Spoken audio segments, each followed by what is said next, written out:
Assalamu alaikum wa rahmatullah. Dans cette vidéo, on va résoudre deux problèmes de la fiche supplémentaire concernant le chapitre 1, énergie. Rappelons-nous les idées principales de ce chapitre. Arrêtez cette vidéo pour prendre des notes si nécessaire. On commence par le problème 1.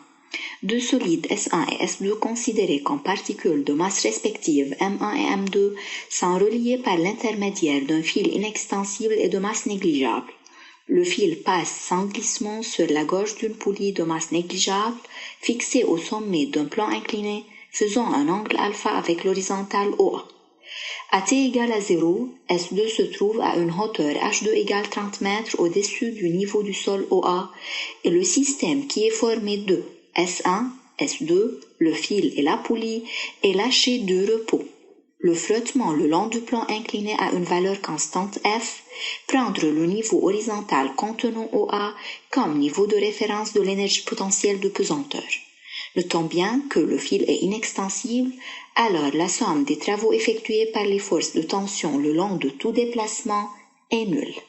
Déterminer à la date t égale à 0 l'expression de l'énergie mécanique du système S-terre en fonction de M1, M2, G, H1 la hauteur de S1 initialement et H2 la hauteur de S2 initialement par rapport au niveau du sol. L'énergie mécanique est formée de l'énergie cinétique et de l'énergie potentielle de pesanteur. Dans ce cas, on a la poulie de masse négligeable, alors son énergie potentielle de pesanteur et son énergie cinétique sont nulles. Mais on sait que l'énergie mécanique peut être écrite sous la forme de énergie cinétique de S1, de S2 et de la poulie, plus l'énergie potentielle de pesanteur de S1, de S2 et de la poulie. Mais on sait que EC de S1 et EC de S2 sont nuls puisque le système est lâché du repos et comme on a déjà dit que EC de la poulie et EPP de la poulie sont nuls puisque la poulie est de masse négligeable. Alors l'énergie mécanique à t égale à 0 est égale à l'énergie potentielle de pesanteur de S1 et de S2. Donc ça fait M1 G fois H1, la hauteur initiale de S1 à t égale à 0, plus M2 fois G fois H2, la hauteur où se trouve S2 initialement à t égale à 0 par rapport au sol. Partie 1-2. Déterminer à la date t l'expression de l'énergie mécanique du système S-terre en fonction de M1, M2, H1, H2, G, alpha, V et X. Notons que le système à l'instant T a une vitesse V et un abscisse X. Comme on a déjà dit que l'énergie mécanique est divisée en deux parties, énergie cinétique et énergie potentielle de pesanteur. À un instant T quelconque, EM est égal à l'énergie cinétique de S1, S2 et la poulie, plus énergie potentielle de pesanteur de S1, S2 et la poulie. EC de la poulie et EPP de la poulie sont nuls. Alors, il reste EC de S1, EC de S2, EPP de S1 et de S2. EC de S1 est égal à n demi M1 fois V1 au carré, la vitesse de S1, plus EC de S2 est égal à n demi M2 V2 au carré, V2 est la vitesse de S2, EPP de S1 est égal à M1 G fois la hauteur de S1 par rapport au sol, qui est H1 plus la hauteur ici. Cette hauteur est égale à X fois sinus alpha puisqu'elle est opposée à l'angle alpha. Donc, la hauteur de S1 à l'instant T sera H1 plus X sinus alpha. EPP de S2 est égal à M2G fois H de S2 à l'instant T. Dans ce cas, S2 se trouve à une hauteur qui correspond à H2 moins X. Donc, l'énergie mécanique à l'instant T est égale à n demi M1 V1 au carré plus n demi M2 V2 au carré plus M1 G H1 plus M1G sinus alpha x plus M2G H2 moins M2GX. Comme le fil est inextensible, alors la vitesse de S1 est égale à la vitesse de S2 est égale à V. Dans ce cas, EM à l'instant T est égal à V au carré sur 2 multiplié par M1 plus M2 plus M1 sinus alpha moins M2 Gx plus M2 GH2 plus M1 GH1.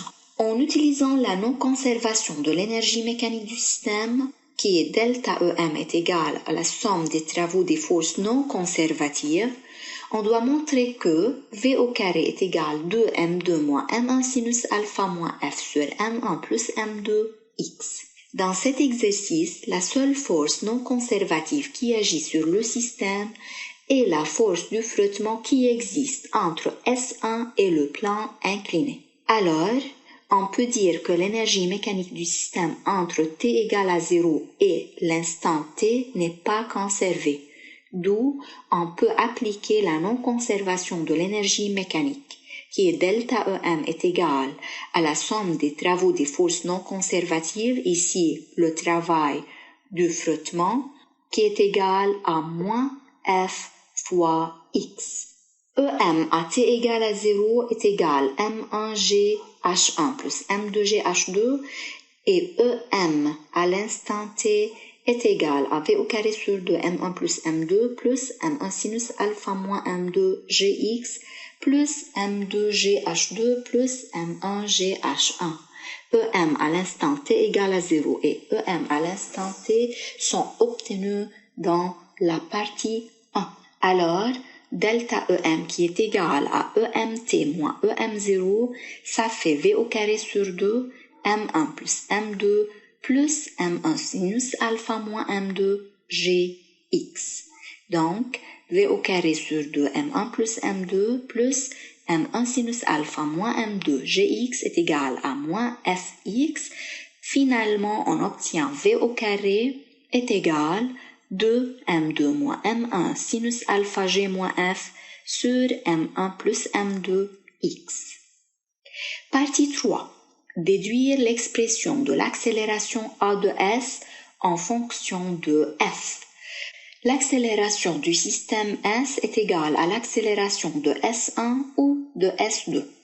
Comme le solide S1, par exemple, est en mouvement rectiligne, alors la vitesse est la dérivée de x par rapport au temps et l'accélération est la dérivée de v par rapport au temps. On a déjà obtenu v au carré est égal à 2m2 moins m1 sinus alpha g moins f sur m1 plus m2x. Dans ce cas, on dérive les deux membres de l'équation par rapport au temps, on obtient 2vv' est égal à 2m2 moins m1 sinus alpha g moins f sur m1 plus m2x'. Simplifions 2 et v qui est x', il nous reste a est égal m2 moins m1 sinus alpha g moins f sur m1 plus m2, donc a est égal 0,2 moins f sur 0,2, ça fait 1 moins 5f. Partie 4. Le graphique ci-dessous montre la variation de v au carré en fonction de x. En se référant au graphique, déterminez la valeur de f le long du plan incliné. D'après ce graphique, on peut dire que v au carré en fonction de x est une ligne droite passante par l'origine, d'où son équation vérifie v au carré est égal pente fois x. Donc, on peut déterminer la pente notée b d'après deux méthodes. Premièrement, de l'équation b est égal 2m2 moins m1 sinus alpha g moins f sur m1 plus m2 est égal à 2 moins 10f, et à partir du graphique, b est égal delta v au carré sur delta x, ça fait 10 sur 20, 0,5. Les deux équations sont égales, alors 0,5 est égal à 2 moins 10f, d'où f est égal à 0,15 newton. Partie 4.2, déduire la valeur de l'accélération A. À partir de la partie 3, A est égal à 1 moins 5f est égal à 0,25 mètres par seconde au carré. 4.3. Déterminer la durée T1 nécessaire pour que S2 atteigne le niveau du sol. Comme le solide S2 étant à une hauteur H2 est égale 30 mètres au-dessus du niveau du sol OA, alors S2 atteint le niveau du sol après un déplacement X est égal 30 mètres. Graphiquement, ça correspond à V au carré est égal 15, alors V1 est égal à 3,873 mètres par seconde.